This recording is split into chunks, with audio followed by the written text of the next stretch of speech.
वडीगोद्रीमधील रस्ता बंद करण्यावरून जरांगेंनी टीका केली आहे। सरकारने आमचे रस्ते बंद केले असं मनोज जरांगे पाटील म्हणाले। मराठा समाजावर अन्याय सुरू आहे असंही जरांगे पाटील यांनी म्हटलेलं आहे। तर मराठ्यांनी रस्ता बंद केला असता तर थैथयाट केला असता असा हल्लाबोल सुद्धा जरांगे पाटलांनी केलेला आहे। तर वडीगोद्रीमध्ये तणाव पाहायला मिळाला होता, गोंधळ पाहायला मिळाला होता आणि त्या पार्श्वभूमीवर उपोषण स्थळाकडे जाणाऱ्या रस्त्यामध्ये बदल करण्यात आला आहे, मार्गात बदल करण्यात आला आणि त्यावरून मनोज जरांगे पाटील जे उपोषणाला बसलेले आहेत मागील 6 दिवसांपासून त्यांनी टीका केली आहे। सरकारने आमचे रस्ते बंद केले, मराठा समाजावर अन्याय सुरू आहे असं जरांगे पाटील म्हणाले।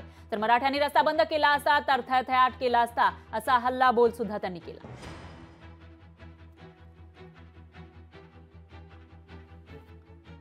छगन भुजबळ ऐक आता ते जर आम्ही केलं असतं ना म्हणलं असतं तिच्यात मग नाकाच्या खाली आलेले आहे असा थायट केला असता जसं नाच आहे माया विषयाला त्रास माया बघ आता हेच जर आम्ही केलं असतं तर आम्हाला म्हणले असते आमच्या गोरगरीब जातीला पूर्वीसारखं वाळीत टाकलं वाळीत आमच्या लोकांना गावातून जाऊन देणार किती मोठा अन्याय हो मराठ्यावर। आता आमचा रस्ता बंद केला जायचा आहे, आम्हाला इकडून पाठावून जा म्हणतात, पाठावून येड्या बाबळीतून तुम्ही गावातून नाही जायचं।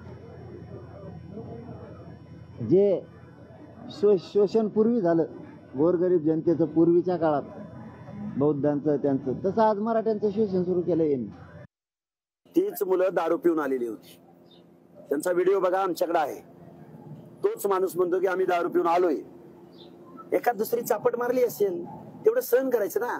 अरे तू तर आमची घरं जाळलेत, काय काय केलंय तुम्ही, नाभिक समाजाच्या घरावर हल्ले करणारे तुम्ही, एक चापट सहन करा ना तेवढी।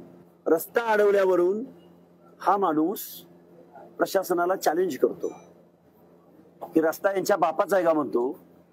बीड मध्ये ज्यावेळी तू शांतता रॅली घेऊन गेला हा माणूस, शांतता, आणि तिथं शाळा बंद ठेवायला लावल्या।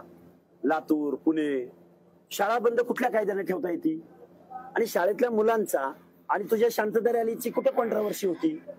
त्यामुळे जरांगे आपला तो बाब्यान दुसऱ्याचं ते कार्ट हे बंद कर आता।